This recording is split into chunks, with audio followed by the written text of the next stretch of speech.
Well guys, we got a 2025 SURRON here. Got this bike early in the season. Maybe it is, I'm not sure if I'm correct now, if you can still get these. But I got it early in the season, I think it was February.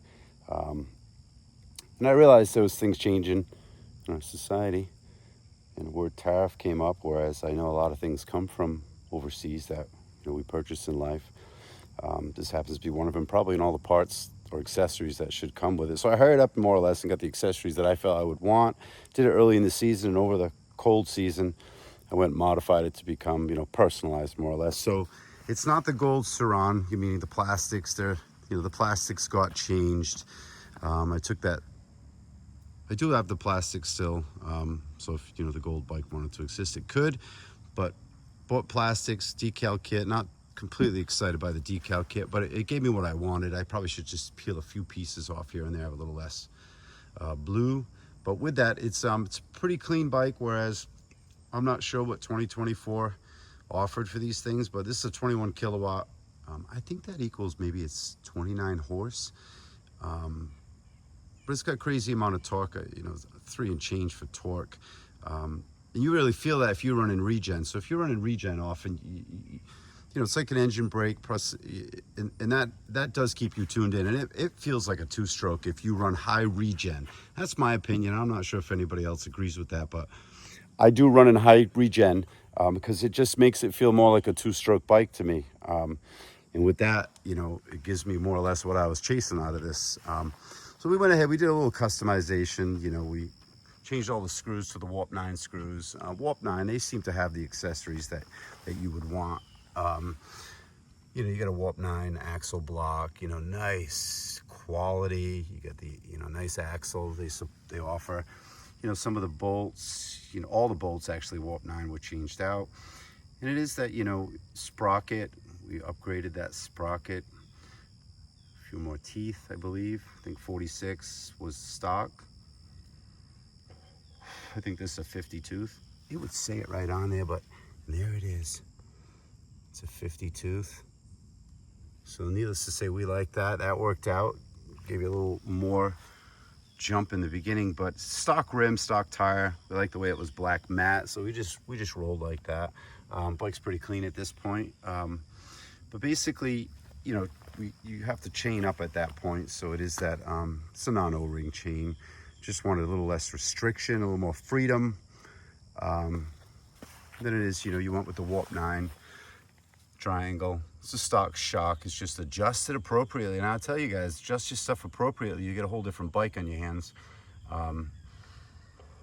It's a lot of tuning you can do. Gives you what you would ask for. The spring is an upgrade.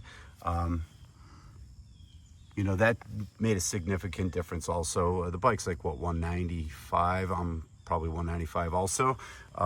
With that being said, it made a significant difference as far as the rear suspension. The other thing that made a significant difference in this rear suspension is Warp9 once again. Yeah, the triangle, I didn't feel that.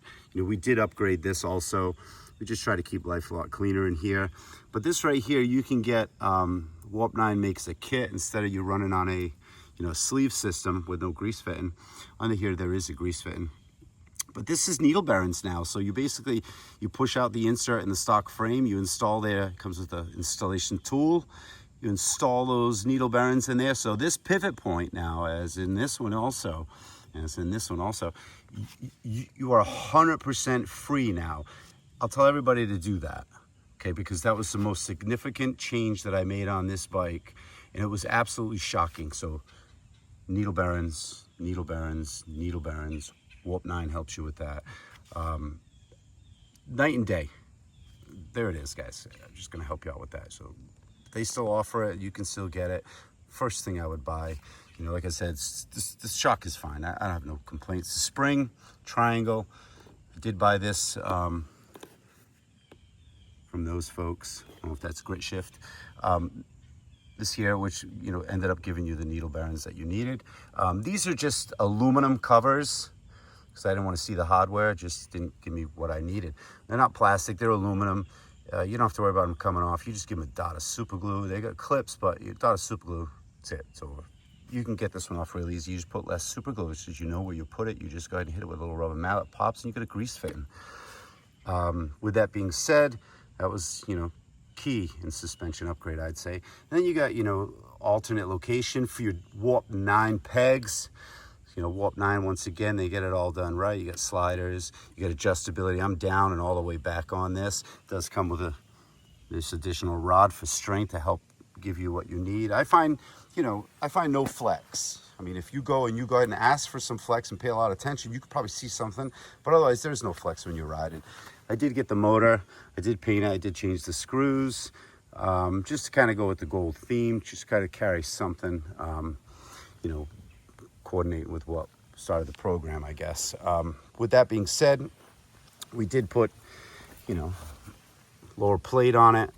We tried to keep the grooves the same, more or less, so it looked like it was stock. We put this here. This was just going through quite a lot.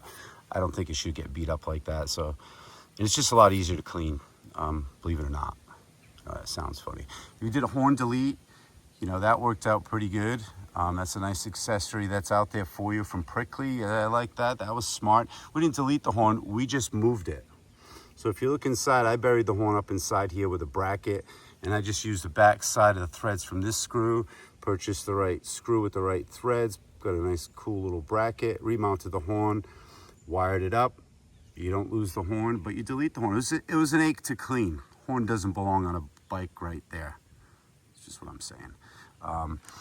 Needless to say, up front here again, basically axle, Warp9. On this side over here, I went with you know, this nice disc guard. It made sense. KKE, you know, whatever it is. But you chase that stuff best you can before it goes away. And, you know, the Warp9 axle. You chase bolts. What reason? I don't know. I was just trying to take and make things cleaner and just make it my own. So I took kind of every bolt that was stock and washed them with this type of materials. You know, I got this black. Any place you didn't want to roll with the titanium, you just went with the titanium black. So it worked out. You got this right here. This is nice. You know, it helps prevent you from having to buy that again inside there. It's going to stop some of the action. This is a grab bar, you know, pull action. Up top here, you went with KKE. Once again, you know, I'll tell everybody, the adjustment of your controls, pretty key to life. I don't know why guys don't spend a lot of time on that, but, you know, so reservoir cap, no big deal. But you worked on, you know, more or less every screw you chased.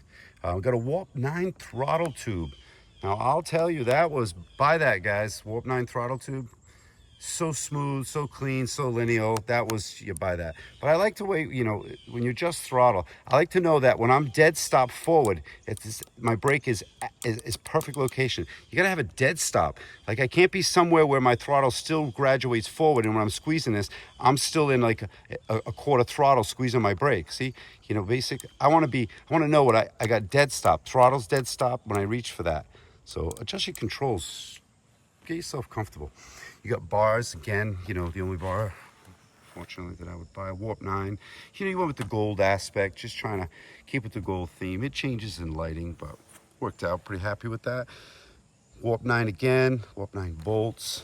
Inside here, you got a KKE steering stabilizer. It's adjustable. The Warp9 has these isolators. It's pretty nice. Your bar doesn't move. Your bar shouldn't move.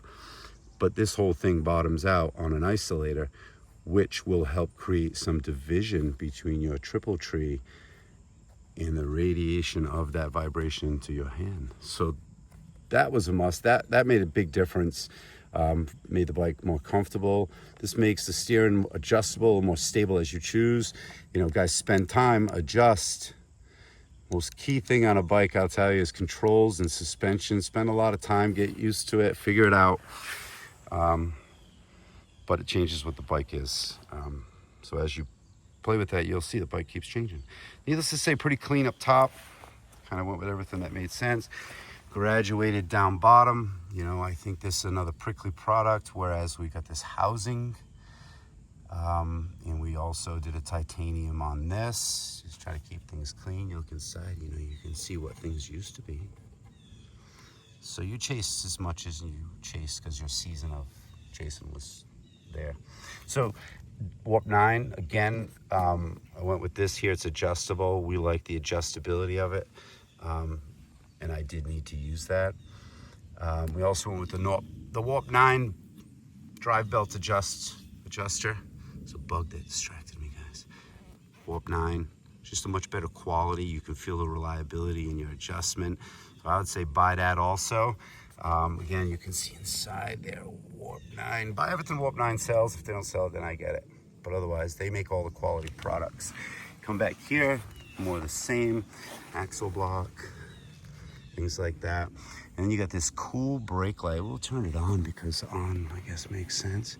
I found it to be the cleanest brake light. I mean, it's really clean, easy to maintain, easy to install. It just made sense, but I think it comes from Hawaii. A guy in Hawaii offers that. But needless to say, SURRON Ultra B 2025.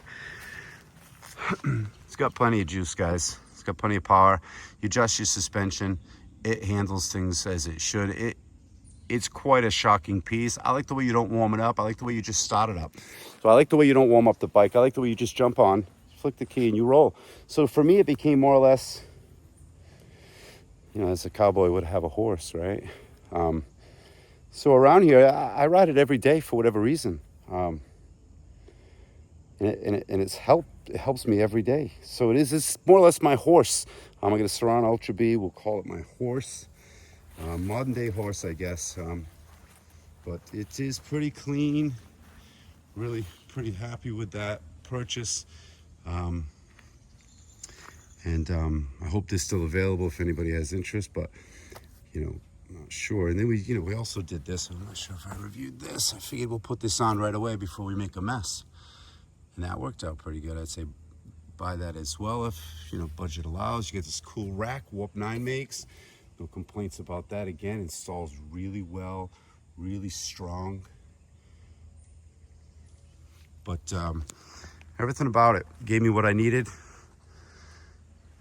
Pretty much my horse around this place. So guys, there it is, SURRON Ultra B. We'll do a little ride and make some videos in the future. I'm just waiting for my computer to come back so I can maybe edit some of this and give you a little bit cleaner content. But meanwhile, you're getting one clickers, and that's what that was, a one clicker. So it is, I kind of just went over that with you, but you'll see there was no edits. Don't have that ability as of yet, working on it. But there it is, SURRON Ultra B. Thanks, guys.